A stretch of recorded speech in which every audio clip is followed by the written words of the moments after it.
요즘 학교 폭력 때문에 시끄럽습니다. 옛날에 있었던 이야기인데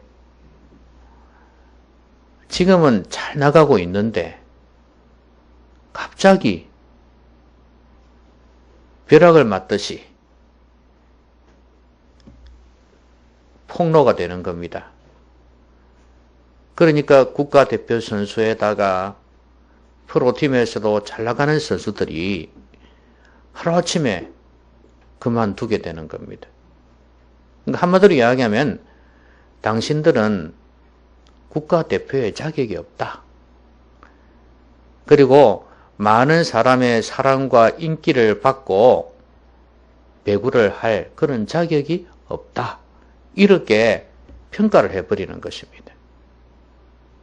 아마 지금도 가슴 졸이면서 혹시 나도 누가 폭로하면 어떡하나 그런 선수들이 상당히 많을 겁니다.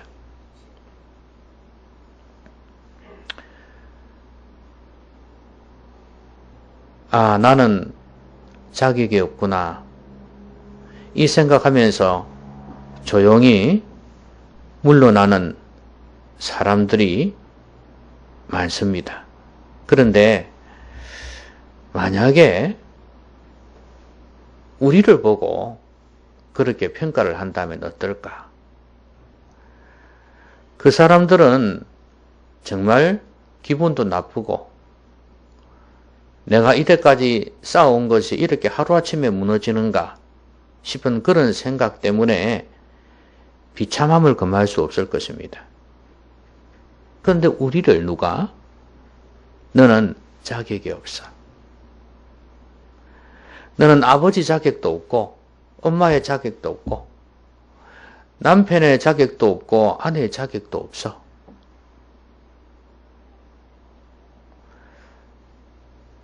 또 그것뿐이겠습니까?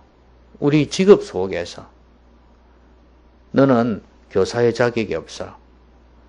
너는 의사의 자격이 없어. 그렇게 모두가 낙인을 찍는다면 기분이 어떨까요? 아, 정말 헛살았구나 하는 생각이 들지 않겠습니까? 그런데 제일 중요한 것은 하나님께서 우리를 보실 때예요. 우리가 하나님 앞에 섰을 때, 지금 여기서는, 이 땅에서는 사람들이 평가할 정도지 하나님께서는 뭐라고 하시는지 잘 모르잖아요. 개인적으로 세밀하게 은밀하게 하나님과 교제하는 사람은 하나님의 마음을 깨닫고 내가 이런 존재였구나 깨닫고 후회할지는 몰라도 이 객관적으로 모든 사람이 자신의 그런 모습을 보지를 못한단 말이죠. 그러면 이제 하나님 앞에 서게 될 터인데 하나님 앞에 서게 될 때 그때 하나님께서 너는 가짜다. 너는 성도의 자격이 없어. 그렇게 우리를 평가한다면 우리의 기분이 어떨까? 우리는 그 많은 시간을 교회를 다니면서 또 많은 몸으로 헌신하고 물질을 들여서 그렇게 많은 수고를 했는데 근데 하나님 앞에 섰을 때 너는 가짜야 그러면 기분이 어떨까요? 아마 지금 선수들이 학폭 때문에 학교 폭력 때문에 물러가면서 느끼는 그 비참함보다도 더 클 것입니다. 근데 그때는 후회해봤자 소용이 없어요. 그래서 기회가 있을 때 지금 우리 자신을 잘 살펴보고 가짜가 아니라 진짜로 거듭나는 우리가 돼야 되지 않겠나는 것입니다. 기회가 있어요. 여러분, 우리가 가짜인지 진짜인지는 아무도 모릅니다. 하나님만 아세요. 그렇기 때문에 하나님께서 보실 때 진짜가 되도록 애를 써야 될 것입니다. 오늘 하나님 말씀은 이 진짜와 가짜를 극명하게 드러내 줍니다. 이 말씀을 잘 살펴보면 내 자신을 볼 수 있을 거예요. 아, 내가 진짜일까 가짜일까. 그리고 하나님 앞에 섰을 때 하나님께서 나를 칭찬해 주실까? 그렇지 않을까? 아마 판가름이 날 수 있을 거예요. 그러니까 우리는 오늘 이 말씀, 물론 말씀 전체가 다 가르쳐 주지만 특히 오늘 본문 말씀은 우리에게 진짜 가짜를 가르쳐 주고 있어요. 자, 주님께서 비유로 말씀하셨는데요. 나는 참 포도나무요. 내 아버지는 농부라. 이렇게 말씀하셨습니다. 그리고 포도나무에는 가지가 있을 거 아니겠습니까? 그런데 4개 붙어 있어. 포도나무에 붙어 있는 가지를 말하는 거거든요. 붙어 있어 열매를 맺지 아니하는 가지는 아버지께서 그것을 제거해 버리시고. 자, 여러분, 이게 이제 가짜죠. 그렇죠? 4개 붙어 있어. 분명히 여러분도 알듯이 겨울에 그 나무하러 옛날에 많이 가셨지 않습니까? 가본 적이 별로 없는 모양이네요. 저만 했는가? 어릴 때 군부를 뗐으니까 그 온돌방이지 않습니까? 그럼 군부를 떼야 된단 말이죠. 밥을 해 먹을 때도 그렇게 했고, 옛날에 골로라는 게 있었습니다. 골로가 있었지만 그래도 그거 다 할 수는 없죠. 또 방을 떼야 되니까 방을 데피기 위해서 불을 지피면서 거기에다 음식을 또 하는 거죠. 불이 아까우니까.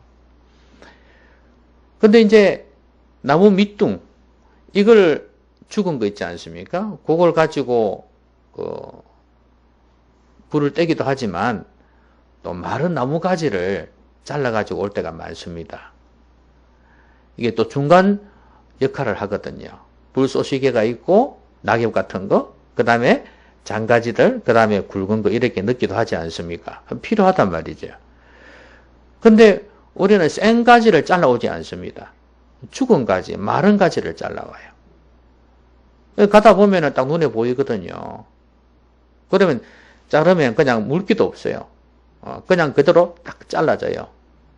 그걸 가지고 또 긴 거는 부러뜨려 가지고 그렇게 가지고 옵니다. 자, 분명히 나무에 붙어 있어요. 밑에 떨어져 있는 것도 있겠지만 붙어 있는 게 많이 있어요. 그래도 죽어 있단 말이죠. 근데 겉으로 볼 때는 어떻습니까? 멀리서 보면은 겨울에는 그 나무가 그 나무겠지, 그 가지가 그 가지겠지 이렇게 생각한단 말이죠. 근데 가까이 가서 보고 만져보면은 알 수가 있어요. 여러분, 붙어 있다고 해서 다 살아있는 게 아니더라고 말이죠. 지금 주님께서 그 말씀하시는 거 아니에요. 그러면 주님께서 참 포도나무라 그렇게 말씀하셨는데, 그러면 주님에게 붙어 있는 걸 말하는 거거든요. 그러면 그 당시에 예수님을 찾던 많은 사람들을 생각해 볼 수가 있습니다. 뭐 대표적으로 가룟 유다가 그런 사람이었지 않습니까? 가까이에서. 진짜 12제자니까요. 그렇죠? 진짜 가까이에서 붙어 있는 거 아니겠어요? 그거 아니고는 아마 예수님이 기적을 행하시고 또 많은 병자를 고치시고 귀신을 쫓아내시고 그렇게 하니까 사람들이 막 몰려들었을 거 아니에요. 이 사람들도 포함이 되고요. 세례 요한에게 와가지고 심판을 면하기 위해서 세례 받으려고 왔잖아요. 그 사람들도 포함이 될 거예요. 그런 부류의 사람들 말이에요. 이렇게 이런 사람들이 붙어는 있는데 열매를 맺지 아니한다 그랬어요. 여러분, 열매라는 게 무엇입니까? 열매는 그 나무의 마지막 표현이라고 볼 수가 있어요. 결국은 열매 맺는 나무는 이 열매가 최종 완성이거든요. 이게 있어야지 그 다음에 다시 씨를 가지고 또 후대가 생길 거 아니에요. 자, 그런데 열매를 맺을 때는 반드시 광합성이라든지 그 다음에 밑에 있는 양분과 수분을 빨아 올려서 그래서 이렇게 서로 이렇게 소통하는 게 있어야 돼요. 가지에 이 영양분이 수분이 공급이 되지 않으면은 나무는 죽을 수밖에 없고 또 역시 열매를 맺을 수가 없어요. 그러니까 이렇게 살아있지 않은 가지이기 때문에 열매를 못 맺는 겁니다. 이 살아있다는 게 뭘까요? 영적으로 살아있다는 게 뭘까요? 분명히 이제 우리를 두고 그런 말 하잖아요. 암 있는 사람을 두고 몸은 살아있으나 영은 죽었다. 그런 말 하지 않습니까? 그쵸? 또 교회를 다녀도 이제 거듭났어도 뭐 영혼이 병들었다 이런 표현도 하잖아요. 그러니까 이제 이 소통이 제대로 되지 않는 경우죠. 여러분 나무가지가 죽은 가지도 열매를 못 맺지만 병든 가지도 부실한 열매를 맺어요. 그렇지 않습니까? 왜 병들었을까요? 분명히 이 소통이 잘 안 되니까 그런 거 아니에요. 뿌리하고 소통이 잘 안 되니까. 이게 원활하게 잘 되면은 좋은 열매를 맺을 터인데. 그러니까 물론 여기서는 아예 안 믿는 사람들을 두고 이야기합니다. 붙어는 있지만. 그래서 열매를 맺지 못한다 그랬습니다. 중요한 것은 영혼이 살아있어야 된다는 거예요. 여러분 사과나무 가지는 사과 열매를 맺습니다. 포도나무 가지는 포도 열매를 맺습니다. 그렇죠? 그럼 예수님이 포도나무니까 그러면 성도는 예수님께 붙어있는 가지는 뭘 맺어야 되겠습니까? 예수님의 열매를 맺어야 되는 거예요. 그 예수님의 열매가 바로 성령의 열매입니다. 예수님을 드러내는 거예요. 사과를 드러내듯이 예수님을 드러내는 것이 바로 열매 맺는 것입니다. 근데 우리의 영혼이 죽어 있으면 예수님을 드러낼 수가 없겠죠? 그렇죠? 영혼이 병들어 있으면 어떻게 될 것 같아요? 부실한 예수님을 드러낼 거예요. 왜곡된 예수님. 사람들이 보고 저 부실한 사과 열매를 보면서 사과는 원래 저런가 이렇게 생각할 거 아니에요. 그렇죠? 아니면 저거는 부실하구나. 뭔가 잘못됐구나. 그렇게 판단하겠죠. 우리를 보면서 세상 사람들이 그럴 수 있지 않겠습니까? 이 열매는 좋은 열매구나. 그런데 우리가 병들었으면 부실한 열매를 조그만 열매면 왜곡돼 찌그러진 그런 열매를 맺으면 예수님에 대해서 오해를 할 수 있다는 말입니다. 원래 예수님의 모습을 드러내야 되는데 왜 저래? 이렇게 생각할 수 있지 않겠습니까? 그래서 예수님께서 이 말씀 하시는 거예요. 열매를 맺을 수 있어야 된다. 열매를 못 맺는 가지는 죽은 가지다. 뭐라 그랬습니까? 죽은 가지는 어떻게 되죠? 사람들이 잘라가지고 그 불쏘시개로 쓸 수밖에 없지 않겠습니까? 그건 은연중에 심판을 상징하는 것이기도 합니다. 우리의 영혼이 살아있으려면 주님과 소통하는 사람이 되어야 돼. 그 안에 물이 가고 양분이 가고 왔다 갔다 하는 그런 모습이 있어야 된다 그 말이에요. 영적으로 주님께 붙어 있지 않으면 안 됩니다. 여러분 주님과 영적인 교제가 이루어지려면 우리의 영혼이 거듭나야 됩니다. 성령께서 우리 안에 거하시지 않으면 영이신 하나님과 소통이 있을 수가 없지 않겠습니까? 여러분 개미하고 소통이 됩니까? 안 되지요. 우리는 정신적인 존재, 영혼 있는 존재 아닙니까? 그런데 육적인 개미하고 교류가 안 됩니다. 그러면 영이신 하나님하고 우리가 교류하려면 어떻게 해야 되겠어요? 우리의 정신과 우리의 생각만 가지고 되겠습니까? 안 된단 말이에요. 성령께서 우리 안에 들어오셔야 돼요. 성령께서 우리 안에 내주하셔야 우리가 성령으로 거듭나야 성령의 영의 사람이 되어야 그때 영이신 하나님과 소통이 될 거 아니겠습니까? 왜 주님을 드러내지 못하느냐? 성령으로 거듭나지 않아서 그렇습니다. 여러분, 이 오묘한 진리, 내가 죄인인 것을 고백하고 예수님께서 내 죄 때문에 십자가에서 죽으신 것을 진실로 받아들이고 내가 인생을 잘못 살았습니다. 예수님이 내 삶의 주인 되어 주십시오. 내가 내 인생의 주인일 때는 정말 이렇게 잘못된 삶을 살아왔는데 주님을 알고 보니, 아니 그동안에 나는 잘 살았다고 생각했는데 주님을 알고 보니 말씀을 알면 알수록 내가 너무 부족했다는 걸 느낍니다. 내 죄악투성이가 너무 많았습니다. 그래서 이제 예수님을 내 삶의 주인으로 모셔드립니다. 도와주시고 인도해 주십시오. 이렇게 믿음으로 고백하는 게 믿는 거 아닙니까? 여러분, 이런 사람에게 하나님께서 성령으로 함께 해주신다 그 말입니다. 진정으로 내 자신의 모습을 보느냐가 중요하단 말이에요.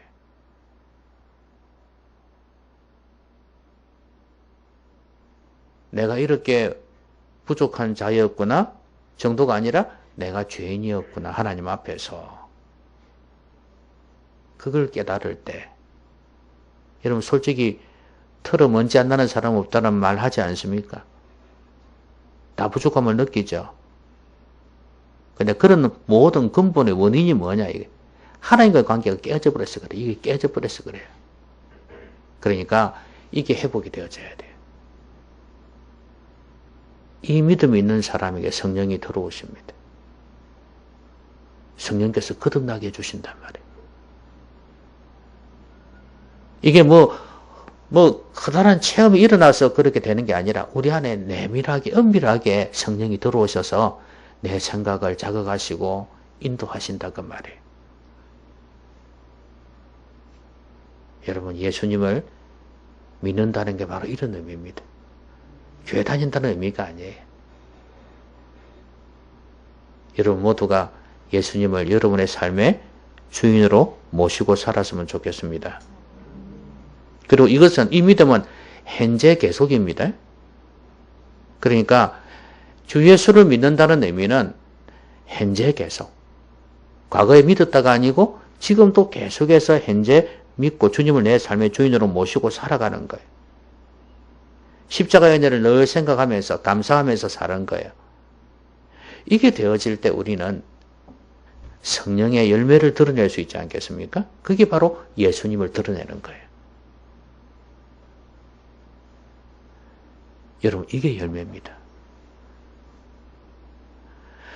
우리는 열매를 나타낼 때, 주님을 드러낼 때 두 가지를 통해서 할 수 있어요. 하나는 입술을 통해서 할 수 있겠죠. 그죠? 또 하나는 뭐예요? 우리의 삶을 통해서 주님을 드러낼 수 있을 것입니다. 근데 우리 입술로 드러내는 것은 한계도 있고 거짓일 때가 많아요. 물론 당연히 진실한 입술의 말을 통해서 주님을 드러내는 것 중요하죠. 찬양. 그렇죠? 우리 입술을 통해서 진실하게 주님을 높이고 찬양하면 주님을 드러내는 겁니다. 이것도 참 중요해요. 그렇죠? 그리고 기도도 마찬가지고 또 하나는 복음 전하는 것. 이것도 우리 입술을 통해서 진실하게 주님을 전할 수 있는 방법이기도 합니다. 그런데 이 모든 것이 힘이 있기 위해서는, 우리의 말의 증거가 힘이 있기 위해서는 우리의 삶을 통해서 주님을 드러내야 되거든요. 그 삶이라는 것도 역시 아까 이야기한 입술의 말도 될 수 있어요. 우리 일상생활의 말입니다. 찬송, 기도, 전도 이런 거 말고 우리 입술의 말, 이것도 하나의 행실이 될 수 있어요. 그 다음에 우리의 행동, 이 모든 것들이 주님을 드러낼 수 있어야 된다는 겁니다. 참 이거 생각하면 부족함을 안 느낄 사람이 없죠. 그렇지만 우리는 부단히 주님을 드러내려고 노력해야 됩니다. 근데 그게 내 힘으로 안 돼요. 내가 성령 충만하지 못하면은 육적인 게 자꾸 나와. 그렇죠? 내가 성령 충만하면은 막 이렇게 내뱉을 수도 있는데 이게 참아지는 거예요. 그쵸? 막 분노가 쌓이고 분노가 이게 터지려고 하는데 성령 충만하면 이게 감싸져 버려요. 근데 내가 성령 충만하지 못하면 어때요? 장벽이 없어. 그냥 팍팍 나가는 거예요. 그쵸? 그래서 우리가 예수님을 진실로 믿어 성령 충만한 것이 얼마나 큰 복인지 몰라요. 여러분, 예수님의 십자가의 은혜를, 보혈을 믿으셔서 성령 충만하시기를 바라요. 그래서 이 성령으로 말미암아 주님을 드러내는 그런 삶을 사시기를 바랍니다. 열매를 맺지 못하는 가지는 버림을 당합니다. 밖에 버려져서 말라져서 사람들이 불에 사릅니다. 우리는 그런 존재가 되어서는 안 되겠습니다. 영원하신 하나님께서 우리를 영원히 함께해 주시는, 우리와 영원히 함께해 주시는 그런 은혜를 누려야지 버림당하는 그런 존재가 되어서는 안 되지 않겠습니까? 저는 그런 생각을 해봅니다. 사람에게 버림받는 거, 우리가 정인이뿐만 아니라 어린아이들을 봐서 알지 않습니까? 요즘 아이들 많이 죽죠, 그죠? 심지어 친부모에게도 버림을 당하는 그런 모습 보면서 참 안타깝다는 생각이 듭니다. 근데 제일 비참한 건 뭔지 아십니까? 하나님이 나를 버리실 때.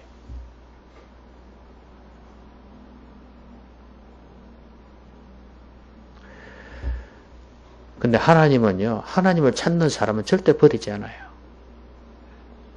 아니, 버리시는 게 아니라 저절로 버려진 거죠. 그렇죠? 하나님은 분명히 옛날부터 그랬습니다. 고아와 가부를 버려두지 아니하시는 분이에요. 불쌍한 나그네를 보호해 주시는 분이에요. 하나님을 찾는 사람, 예수님을 믿는 사람은, 하나님의 자녀가 된 사람은 절대로 버리지 않으시는 분이에요. 그런데 하나님은 자녀 되기를 거부해 버렸단 말이죠. 하나님께서 그렇게 메시지를 통해서, 말씀을 통해서, 사람을 통해서 이렇게 주님의 자녀가 되라고 권면하셨는데도 불구하고 자꾸 거부를 하니까 하나님이 버리시는 겁니다. 아니, 그냥 내버려 두신 거죠. 버리시기보다도. 여러분, 우리는 이 세상에서 사람으로부터 배신당하고 사람으로부터 버림을 당한다 할지라도 하나님께로부터서는 그렇게 해서는 안 된다고 말이에요. 그때는 모든 게 다 무너지는 겁니다.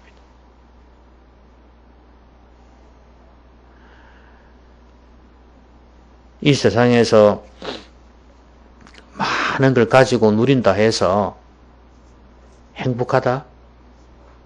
착각입니다. 나중에 조금 있어 보시죠. 그러면 어찌 될까요? 하나님의 사랑을 받지 못하고 하나님께로부터 인정을 받지 못한다면 그만큼 비참한 게 없어요. 인생에 사는 의미가 없어요. 여러분, 어떤 사람들은 내가 부모의 인정을 못 받아서, 내가 남편과 아내의 인정을 못 받아서, 그래서 극단적인 선택하는 사람도 있어요. 인정을 못 받아서. 왜냐하면 그게 자기에게는 최고였던 거예요. 그렇게 하는 사람도 있는데 하나님을 인정 못 받으면 어떻게 될 것 같습니까? 여러분, 하나님과 교제하면서 열매를 맺어서 하나님의 칭찬을 들을 수 있는 여러분 되셨으면 좋겠습니다. 그런데 열매 맺는 가지는 어떻게 한다 그랬습니까? 더 열매를 맺게 하려 하여 그것을 깨끗하게 하시느니라. 자, 그러면 이제 양분이 그냥 식물의 그냥 원리를 생각하십시오. 죽은 가지를 잘라주면 양분이 전부 다 살아있는 가지로 갈 거 아니겠습니까? 가지치기 하는 이유가 바로 그거죠, 그렇죠?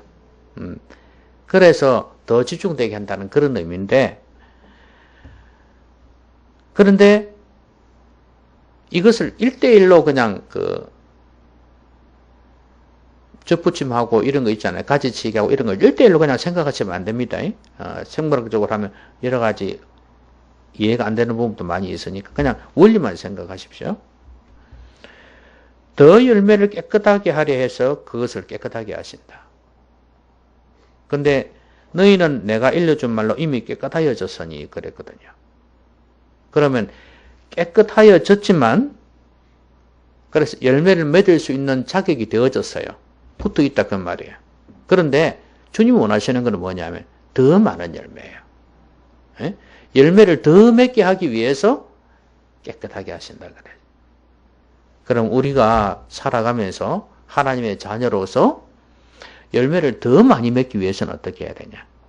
하나님을 더 많이 드러내고 하나님의 영광을 드러내기 위해서는 어떻게 해야 되냐? 내 안에 거하라. 나도 너희 안에 거하리라. 우리가 주님과 교제하는 거 아까 말씀드렸지 않습니까? 그게 지속적으로 이루어져야 된다는 거예요. 그렇지 아니하면 열매를 맺을 수가 없다. 그렇게 말씀을 하십니다. 나는 포도나무요 너희는 가지라. 그가 내 안에 내가 그 안에 거하면 사람이 열매를 많이 맺나니 나를 떠나서는 너희가 아무것도 할 수 없습니다. 주님 안에 거하는 삶. 그런데 여러분, 가지가 스스로 열매를 맺을 수 있습니까? 절대 없습니다. 우리가 일반적인 나무를 봐서도 유실수 같은 걸 봐도 그렇듯이 농부가 잘 가꾸어주지 않으면 안 됩니다. 태풍이 올 때 보호를 해줄 수 있어야 되고 가림막을 해주고 뜨거운 태양이 올 때도 마찬가지고 밑에 거름도 주고 이렇게 해서 가지가 열매를 풍성하게 맺는 겁니다. 그래서 나는 참 포도나무요. 그 다음에 농부는 누구라 그랬습니까? 내 아버지라 그랬죠. 아버지가 농부가 있어야 돼요. 이게 참 중요한 의미예요. 우리가 열매를 맺으려면 농부가 이렇게 가꾸고 이렇게 애를 쓰듯이 하나님의 은혜 없이는 안 된다 그 말이에요. 내 스스로 구원받을 수 있나요? 내 스스로 하나님과 교제할 수 있나요? 절대 안 돼요. 여러분, 스님들이 참 존경스럽죠. 제가 가만히 보니까 스님들이 참 존경스러워요. 우리가 흔히 말하는 땡땡이 중도 있지만 또 진짜 괜찮은 스님들이 있어요. 생각해 보세요. 결혼도 안 하고 그 다음에 집을 떠나가지고 많은 경우 어린 나이에 출가를 하더라고요. 보니까. 그래가지고 얼마나 참선 이걸 위해서 얼마나 많은 걸 버립니까? 그렇죠? 물론 그런 사찰의 중 말고 일반 동네 중들 스님들은 그런 경우는 그게 자기 사업이니까 그거 살아가지만 그렇지 않은 사람들 진짜 돈도 안 가지고 가고 이런 사람도 있잖아요. 물론 가족이 없으니까 돈이 필요가 없겠기도 하겠지만 그래도 기존 가족은 있을 수 있잖아요. 보태줄 수 있잖아요. 그리고 하기도 합디다 보니까. 그런데 진짜 좋은 스님들은 보면은 진짜 청빈하게 살아가요. 근데 요즘 그런 사람 많이는 없지만 그래도 보면은 참 존경스러워요. 집을 나와 그렇게 금식하고 버려가면서 다 이렇게 절제해가면서 이렇게 사는 게 너무 존경스러워요. 근데 안타까운 건 뭐냐 하면 아무리 그래도 자기들의 힘으로 구원받을 수가 없어. 그렇게 동안거를 하고 겨울 동안 이렇게 앉아 칩거하면서 막 참선을 하는 거예요. 아무리 그렇게 해도 그게 구원이 없으니 문제 아닙니까? 아무리 산속에 들어가 있어도 그 죄를 멀리할 수 있나요? 안에서 터져 나오는 죄는 어떻게 할 수가 없어요. 법정 스님에 관한 그 소설을 한번 본 적이 있는데요. 이 스님들이 절에가 살고 산 속에 숨어가 살잖아요. 숨어가 산다는 게 이상하지만. 그래도 요즘은 외부하고 교류가 많죠. 근데 자기들은 그렇게 동안글을 하고 몇 개월 동안 그렇게 참선하고 그래도 그 갈등, 그 안에 내면의 그 갈등, 그 욕망들은 어떻게 할 수가 없는가 봐요. 그렇습니다. 인간의 힘으로 이걸 해결할 수가 없어요. 그렇게 많은 애를 쓰고 희생을 했는데도 불구하고 주님을 몰라서 구원을 받지 못한다는 게 제일 안타까운 거예요. 여러분, 구원은 우리 힘으로 되는 게 아닙니다. 진짜 하나님 은혜예요. 그래서 예수님을 우리에게 보내주신 거예요. 예수 그리스도를 믿을 때 예수님 우리의 죄를 대신해서 짊어지고 죽으신 거다 그 말이에요. 우리의 죄를 주님께 전가시킨 거예요. 여러분, 이거 아니었으면 어느 누구도 구원받을 수가 없습니다. 열매 맺는다는 것은 하나님의 은혜입니다. 그런데 이렇게 하나님 은혜로 거듭난 사람이 열매를 맺는다는 것은 바로 주님 안에 거하고 주님이 우리 안에 거하는 이런 영적인 교제가 있을 때 가능한 거예요. 그걸 두고 여기에서는 이렇게 표현했습니다. 7절에 보니까 너희가 내 안에 거하고 내 말이 너희 안에 거하면 무엇이든지 원하는 대로 구하라. 그리하면 이루리라 그랬습니다. 여러분, 이게 기도 아니겠습니까? 우리가 살아있는 믿음을 가지고 주의 은혜로 구원받아서 열매를 맺게 될 때 기도를 통해서 하나님께서 응답해 주시는 거예요. 이게 열매라 그 말이에요. 진짜 하나님 은혜죠? 예? 우리 힘으로 되는 게 아니에요. 하나님이 도와주시고 응답해 주셔야 되는 거예요. 여러분, 기도 응답이 열매가 될 수 있는 것은 우리가 하나님 앞에 간절히 기도하게 되면 하나님께서 우리에게 역사해 주실 거 아닙니까? 그 하나님의 일하심이 나타나는 게 열매다가 말이에요. 여러분 개인의 기도도 해당이 되겠지만 하나님의 나라와 의를 구하는 그런 기도 있지 않습니까? 그런 기도를 하게 될 때 그때 그것이 하나씩 하나씩 이루어져 갈 때 그게 바로 열매가 되는 거예요.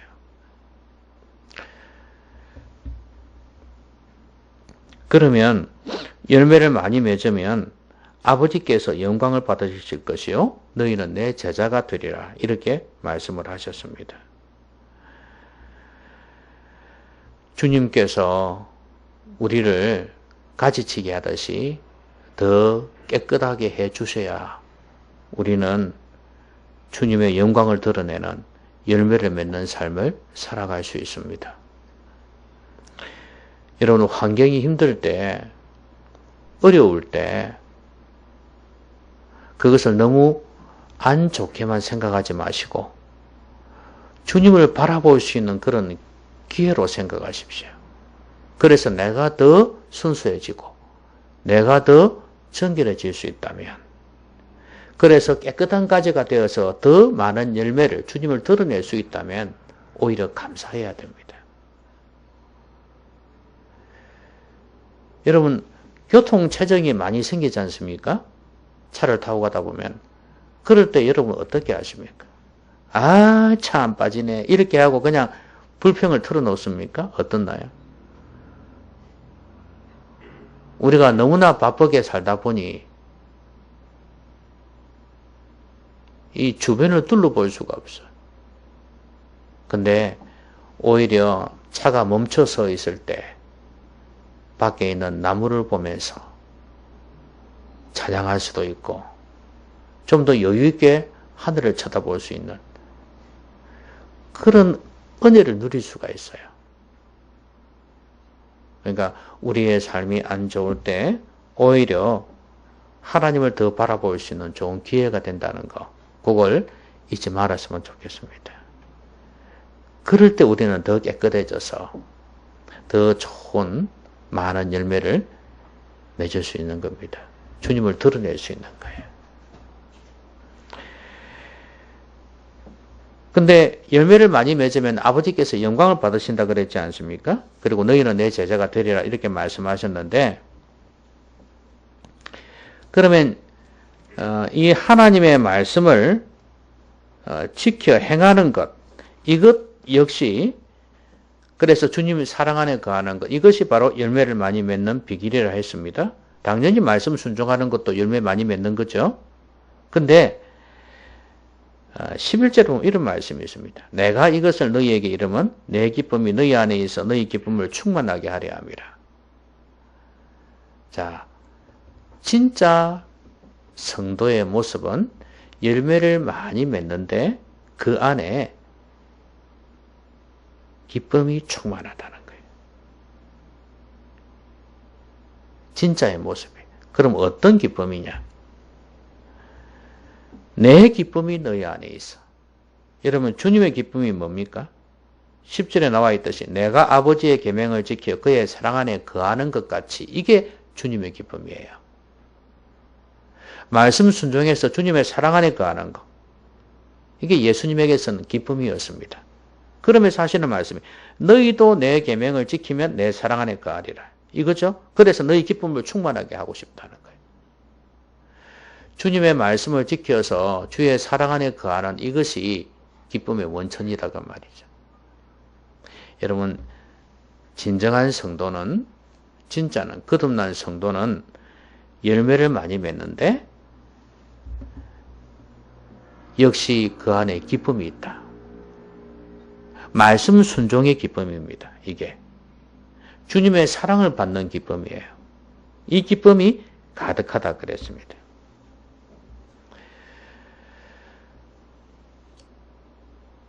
주의 말씀을 지키면서 주의 말씀에 순종하면서 누리는 기쁨.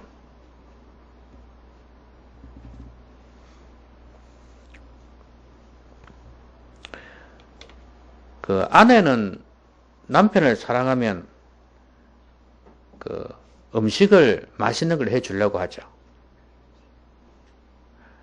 신혼 때 그렇지 않습니까? 그쵸? 신혼 때 맛있는 걸 해주려고 그래. 처음에. 나중 가면 어찌 됩니까? 아마 우리 성도님 나이쯤 되면은 그 삼시계가 되면 큰일 났죠. 하루 3끼 챙겨 먹으면 큰일 납니다. 어떡합니까? 나중에는 한 끼도 안 해주려고 그러죠. 알아서 해 먹어라 이렇게 되죠. 근데 처음에는 안 그래요. 맛있는 거 해주고 싶어요. 부모도 자식에게 맛있는 거 해주고 싶어요. 그거 먹는 거 보면서 기뻐한단 말이죠. 예? 맛있게 먹는 남편 보면서, 맛있게 먹는 자녀를 보면서 막 기뻐하는 게 여자의 모습인데, 그러면 하나님께서도 우리에게 우리가 주님 말씀에 순종할 때 주님께서도 기뻐하시고 우리 안에 그 주님의 기쁨을 충만하게 해주신다는 거예요. 그 기쁨, 그 여자의 그 기쁨처럼 말이에요. 우리가 말씀에 순종했을 때의 그 기쁨, 이것은 이 세상의 그 어떤 기쁨과도 비교할 수가 없어요.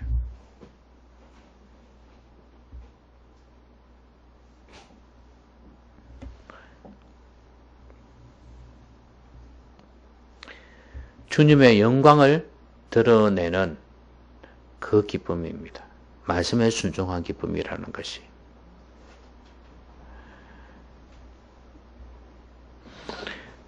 내가 비록 손해를 봐도 내가 주님의 말씀에 순종했을 때 그 기쁨이 있는 사람은 진짜다 그 말이에요. 어느 노래방을 하는 사람이 있었습니다. 이 사람은 목사님의 아들이었어요. 이 사람은 노래방을 하면서 자기는 그 흔히 말하는 그 여성 도우미 있지 않습니까? 술 팔고 하는 거 있지 않습니까? 그리고 2차 가고 3차 가고 하는 그런 노래방처럼 하지 않으려고 했었어요. 진짜로 법 그대로 지키면서 비록 그런 수익은 없어도 노래만 진짜 틀어주고 그래서 간식 먹고 그렇게 하면서 즐길 수 있도록 했습니다. 수입이 좀 적겠죠. 어쨌든 그러면서도 바르게 해보려고 애를 썼습니다. 그런데 어느 날 경찰서에서 어느 경찰관이 들어와가지고 자꾸 뒤지는 거야. 뭐 술이 없는지, 그러면서 심지어 손님들 호주머니까지 뒤져난 거예요. 숨겨놨다고 생각하면서. 그러니까 손님들이 좋아하겠습니까? 안 올라가지. 손님 주는 거예요. 그런데 이 사람이 뭘 원하는? 뇌물을 원하는 거예요. 이 사람이 뇌물을 바치지 않은 거죠. 조금 주기도 좋지만 더 심하게 요구를 한 거죠. 그래서 고민을 하다가 이거 안 되겠다 생각이 든 거예요. 그래서 고발하기로 마음을 먹은 거예요. 고민을 했죠, 이 사람이. 과연 내가 이리 되면은 길바닥에 나앉을 수도 있는데, 그 사람은 끝없이 괴롭히는 거예요, 그 경찰이. 자기뿐만 아니라 다른 가게도 그렇게 하고. 다른 사람도 피해를 보고 있고, 자기도 너무 힘들고, 이게 바람직한가 고민하다가 하나님의 뜻을 물었습니다. 하나님은 어떻게 생각하실까? 생각해 보니 내가 조금 희생하더라도 또 그 사람을 위해, 자신을 위해, 경찰관을 위해서라도 고발하는 게 맞다. 그래가지고 고발을 했어요. 결국은 자기도 그 사업을 접게 되었는데 손해를 많이 봤죠. 그런데 자기는 뭘 생각해? 하나님의 영광. 이것보다, 내 이익보다 더 중요한 것은 하나님의 영광이었다. 이런 불의가 판치는 이런 모습을 보면서 그 속에서 내 이익을 얻고 싶지는 않다. 이 생각이 들었던 거예요. 그래서 고발한 거예요. 여러분, 이 땅에서 많은 성도들이 살아갑니다마는 하나님의 영광을 드러낸다는 거, 열매를 맺는 것입니다. 삶 속에서 주님의 자녀의 모습을 드러내는 것, 이것이 너무 보이지를 않는다고 말이에요. 그래서 그런 사람이 귀하다고 말이에요. 여러분, 이 세상에서 조금 이익을 적게 보더라도 주님을 드러낼 수 있는, 주의 영광을 드러낼 수 있는 사람이 진짜 제자다고 말이에요. 말씀 맺겠습니다.